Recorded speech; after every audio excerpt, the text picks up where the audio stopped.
चलें जी, लेक्चर के अगले हिस्से की तरफ चलते हैं और इसमें हम अपना फ्रेश चैप्टर नंबर 8 शुरू करेंगे। चैप्टर नंबर 8 के बारे में मैंने आपको बताया कि बहुत अहम चैप्टर है और ये लिखा भी हुआ है।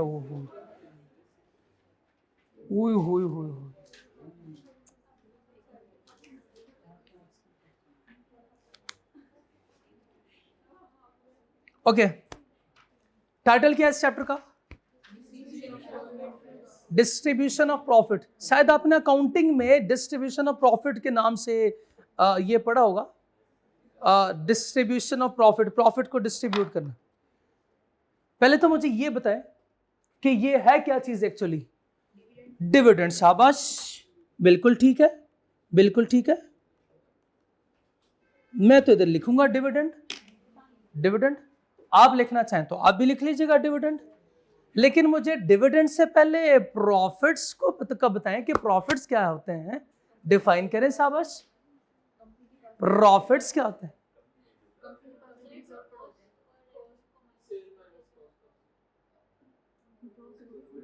Cell minus cost.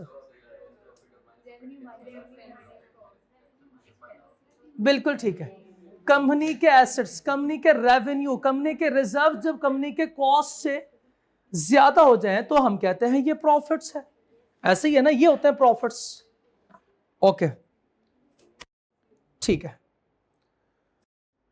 Distribution of profit क्या हम डिस्ट्रीब्यूट करते हैं? प्रॉफिट्स तो हम एम्प्लॉयज को दे देते हैं ना, एम्प्लॉयज में डिस्ट्रीब्यूट करेंगे। एम्प्लॉयज को सैलरी मिलती है तो प्रॉफिट्स जो डिस्ट्रीब्यूट होते हैं वो क्या होंगे? वो क्या होता है? डिविडेंड होता है। वो क्या होता है? वो डिविडेंड होता है। इसका मतलब जो हमने एम्प्लॉय को दिया वो डिविडेंड नहीं था, वो तो खर्चा था। शाबाश, उसको क्या कहते हैं? एक्सपेंस। तो जो एम्प्लॉयज को या बाकी जो हमने इस प्रॉफिट को डिस्ट्रीब्यूट करने से पहले शहबाज शरीफ साहब का हिस्सा, फलाने का हिस्सा, उद्देश्य का हिस्सा, सारा कुछ दिया, दिस वाज अ खर्चा।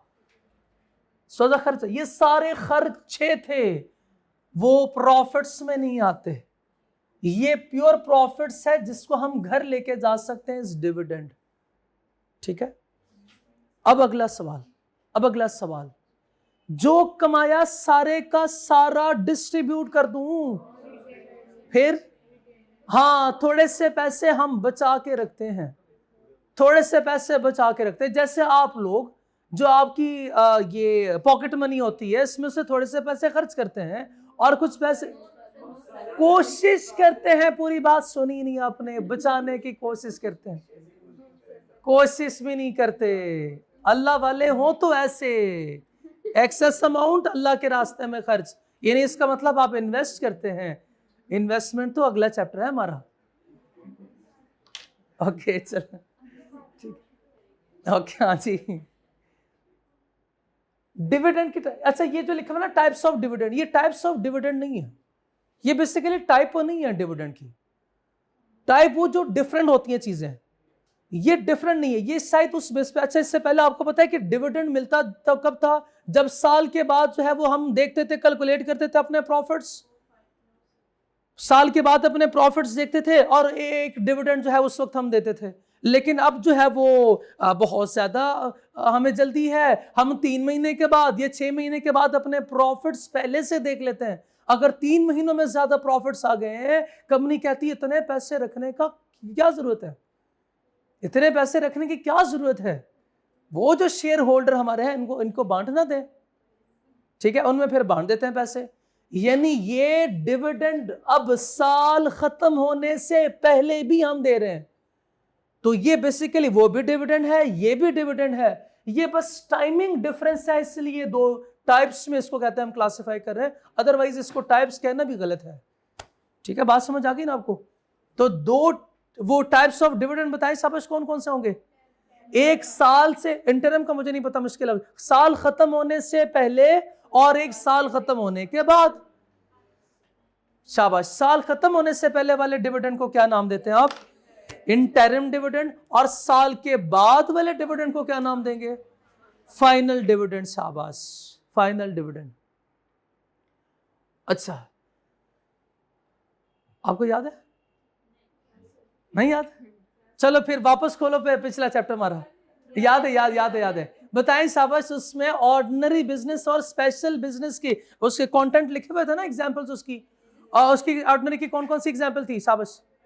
Approval of accounts, adoption of audited financial statement, consideration of auditor report, director report, appointment of directors if due in AGM, शाबाश, और approval of dividend if declared by directors in AGM. हाँ, approval of dividend in AGM if declared by, इसका मतलब अच्छा AGM कब होती है? साल के आखिर में, साल के आखिर में, साल के बाद, यानी साल के आखिर में या साल के बाद। जो साल के बाद या साल के आखिर में डिस्ट्रीब्यूट होता है वो कौन सा होता है? मींस के वो डिविडेंड जिसकी हमने उस ऑर्डिनरी सॉल्यूशन में बात की थी, वो कौन से डिविडेंड की बात हो रही थी? फाइनल। मींस के वो फाइनल डिविडेंड, उसके साथ लिखा होता अप्रूवल। तो फाइनल डिविडेंड को अप्रूव कौन करता है? डिक्लेयर कौन करता है? इंटरम मीटिंग होती है कोई, इंटरम AGM होगी कोई। तब जब इंटरम AGM नहीं है तो क्या हम इस डिविडेंड के अप्रूवल के लिए AGM कॉल करें? क्या इतना कोई बड़ा मसला है? इसका मतलब यह है कि उसको डिक्लेयर कौन करेगा? डायरेक्टर। उसको अप्रूव कौन करेगा? वो भी डायरेक्टर्स करेंगे। शाबाश। इंटरम डिविडेंड कौन सा होता है? जो साल के दौरान हम डायरेक्टर्स को डिस्ट्रीब्यूट करते हैं, साल के खत्म होने से पहले पहले। हाँ जी, उनमें डिस्ट्रीब्यूट करते हैं। अच्छा, इसको डिक्लेयर कौन करता है? अप्रूव कौन करेगा? शाबाश। अच्छा, अगला सवाल मेरा, प्रॉफिट से 100 रुपीज, डिविडेंड 120 हो सकता है? डिविडेंड 120 हो सकता है? प्रॉफिट 100 है, डिविडेंड 120 हो सकता है?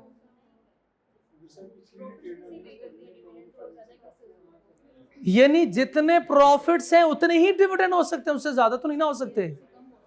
अच्छा, अगला सवाल, प्रॉफिट्स है 100, डिविडेंड 70 हो सकते हैं? हो सकते हैं डिविडेंड 70। डायरेक्टर ने कहा कि हम 70 डिविडेंड डिस्ट्रीब्यूट करेंगे, शेयर होल्डर ने कहा नहीं 100 करो। नहीं हो सकता। क्यों नहीं हो सकता? अच्छा, मुझे हाँ, रिड्यूस कर सकते हैं। ये कंपनी चलाता कौन है? तो कंपनी के इंटरनल मसलों का पता ज्यादा किसको होगा? ये नहीं, उसके ऑपरेशंस में इन्वॉल्व कौन होता है? हमें कितने पैसे चाहिए किसको पता होगा? तो ये डायरेक्टर्स बेहतर जानते हैं कि हमें कितना कैपिटल चाहिए जो हमने रिटेन करना है और कितना हमने आगे मेंबर्स या शेयर होल्डर्स में डिस्ट्रीब्यूट करना है। सारी बातें होगी, क्लियर होगी बात? अच्छा, डिविडेंड हम किस में से पे करते हैं, प्रॉफिट्स या शेयर कैपिटल? शेयर कैपिटल में से नहीं हो सकता। क्यों नहीं हो सकता?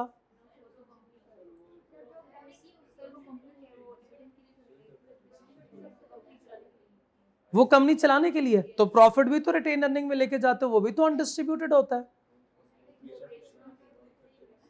अच्छा, मुझे चले उससे पहले शेयर कैपिटल वाली बात थोड़ी सी मुश्किल है। उससे पहले मुझे ये बताएं, इस साल कोई प्रॉफिट नहीं तो मैं डिविडेंड दे सकता हूं?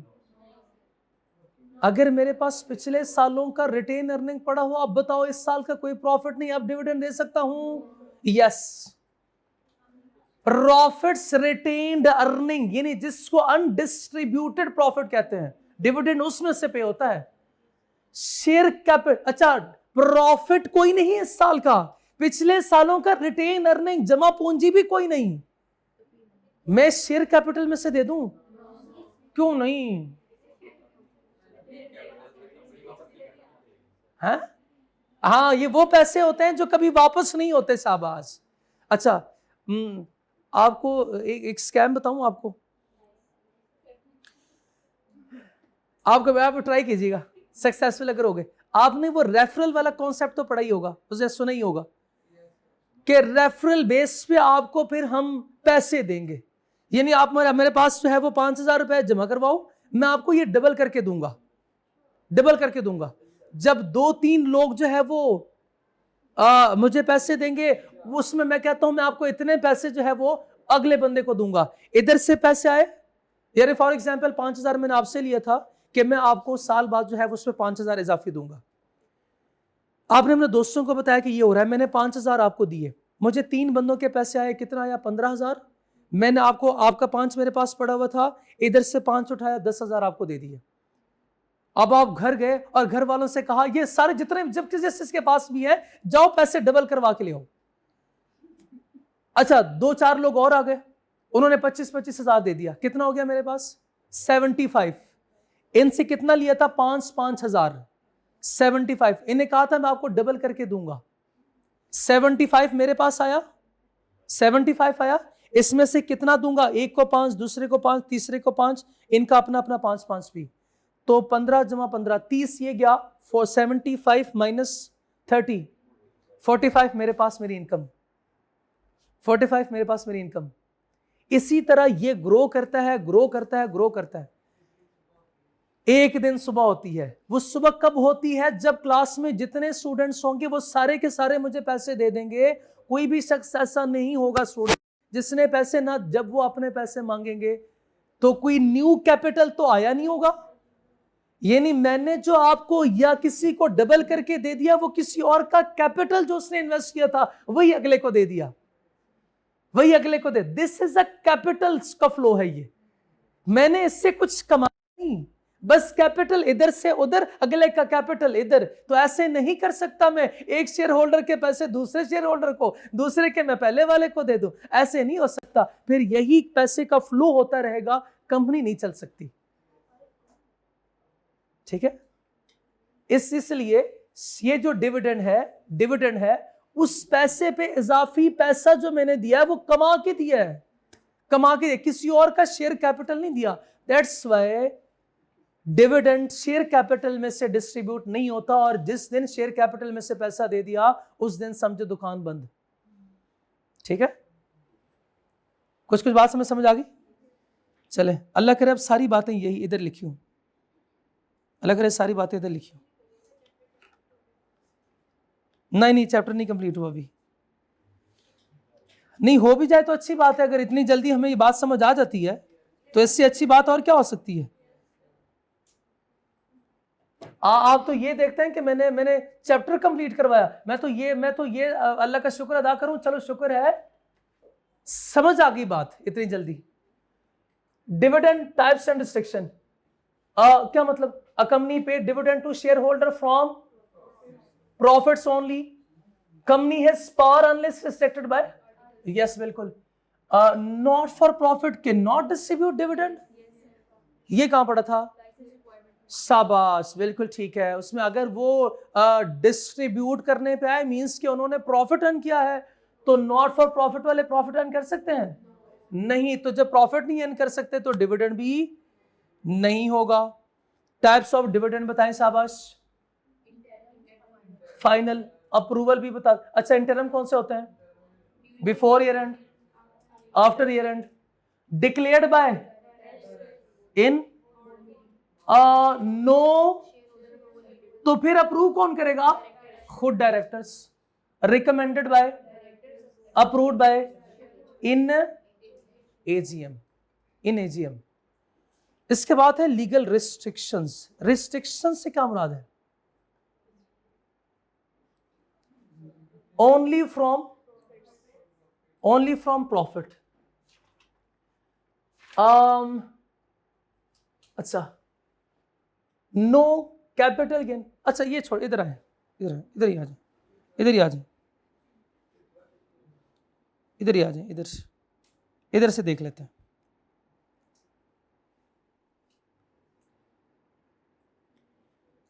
Dividend from profit only. A company can declare dividend only from profit. It cannot be declared dividend from capital or other sources. Capital के अलावा किसी से भी, यानी आपके पास किसी और के पैसे पड़े हुए हैं, क्लाइंट मनी है, उसमें से भी नहीं दे सकते। हाँ वो तभी पड़ेंगे, वो ये है। चलो पहले ये कर लो। Dividend can not be paid from on sale of capital assets. क्या मतलब इसका? ये नहीं मैंने अपना कोई ये नहीं, फॉर एग्जाम्पल मेरे पास है गाड़ी, मेरे पास है मशीन, मैं इसको बेच के डिविडेंड नहीं दे सकता, इसको बेच के नहीं डिविडेंड पे कर सकता। अच्छा चलो ठीक है, लेकिन सुने, हम ना ये मशीनें बेच रहे थे, वहां से प्रॉफिट आया, उन्होंने कहा डिविडेंड, मैंने कहा नहीं, हमारी पहली लाइन तो ये लिखी हुई है कैपिटल एसेट, मशीन से कैपिटल एसेट, कैपिटल एसेट्स में से कोई डिविडेंड नहीं होता, भाग जाओ। अच्छा इसकी एक्सेप्शन की भी फर्दर एक्सेप्शन है, वो क्या है? एक्सेप्शन मींस के कैन नॉट की जगह पे अब आएगा can. Allowed if companies normal business is buying selling such कौन से? Capital assets. यानी अगर मेरा बिजनेस ही कैपिटल एसेट का है तो वहां से जो मैं प्रॉफिट कमाऊंगा उसमें से कंडीशन ये कंडीशन को छोड़ें, अच्छा आप सुने, मेरे पास थी 10 मशीनें, 4 पे आया लॉस जी, 10 है, बाकी 6 पे गेन। अब क्या करूं? अब पहले गेन को एडजस्ट करना होता है, एडजस्ट करना होता है, हाँ गेन को नहीं एडजस्ट करना, gain must first be adjusted against losses, और जो बचे होंगे प्रॉफिट्स, अब बताएं शाबाश, ये अब डिस्ट्रीब्यूट हो सकते हैं, यस ये भी डिस्ट्रीब्यूट हो सकते हैं। तो फिर से बताएं शाबाश, क्या कैपिटल एसेट को बेच के मैं जो कमाऊंगा वो उसको इस प्रॉफिट इस डिविडेंड डिस्ट्रीब्यूट कर सकता हूं?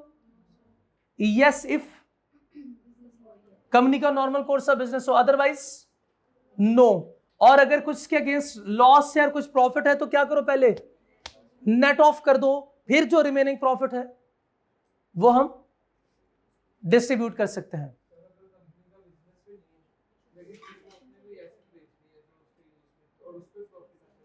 No restriction on unrealised gain from investment property, या जो आपने एग्जांपल दी है दोनों के केस में ये अनरियलाइज्ड गेन कौन सा होता है? Fair value gain, revolution gain या रेवल्यूशन सरप्लस। अच्छा इन्वेस्टमेंट प्रॉपर्टी कौन सी होगी?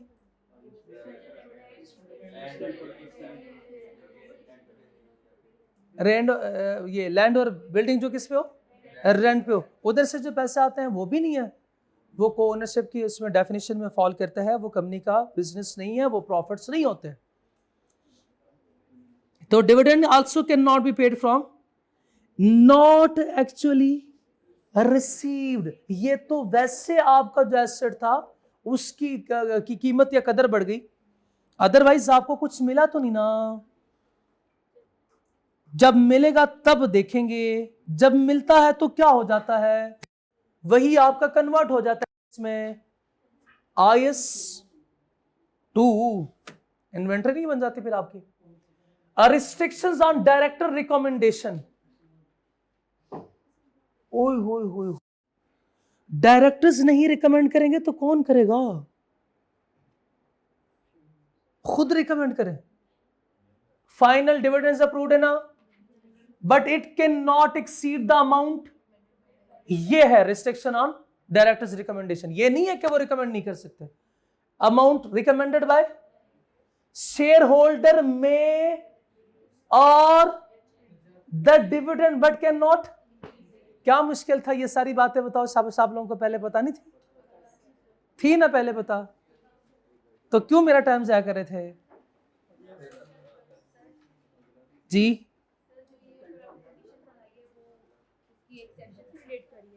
एक्सेप्शन से रिलेटेड है, एक्सेप्शन से रिलेटेड है। अच्छा मुझे ये बताओ कि ये रिकमेंड कौन करता है डिविडेंड? डायरेक्टर कौन से वाला नहीं, जोन से वाला भी होगा। अप्रूव कौन करता है? अब बोलो ना कौन से वाला, अब हाँ इंटरम फाइनल शेयर होल्डर। पे कौन करेगा? कंपनी बोले तो डायरेक्टर्स नहीं जी, नहीं, पे कोई और करता है, पे कोई और करता है, पे कोई और करता है। पे शायद सीईओ करता है, पता नहीं, पता नहीं कब करेंगे, कब पे करना है। हाँ ठीक है, बस यही सवाल आपके जहन में छोड़ के जा रहा हूं कि payment is different from declaration. Declaration कुछ और है, अप्रूवल कुछ और है, एंड पेमेंट बाद में होगी इसके बाद। ठीक है, तो ये पेमेंट वाला जो है वो हम नेक्स्ट लेक्चर में करेंगे। ठीक है जी, चले जी, आज का लेक्चर और इसका बी पार्ट भी यहाँ पे कंक्लूड करते हैं, और नेक्स्ट लेक्चर में हम पेमेंट, हाँ बी पार्ट यहाँ पे इसके बाद होगा ना सी वाला। ठीक है, आज का लेक्चर खत्म करते हैं।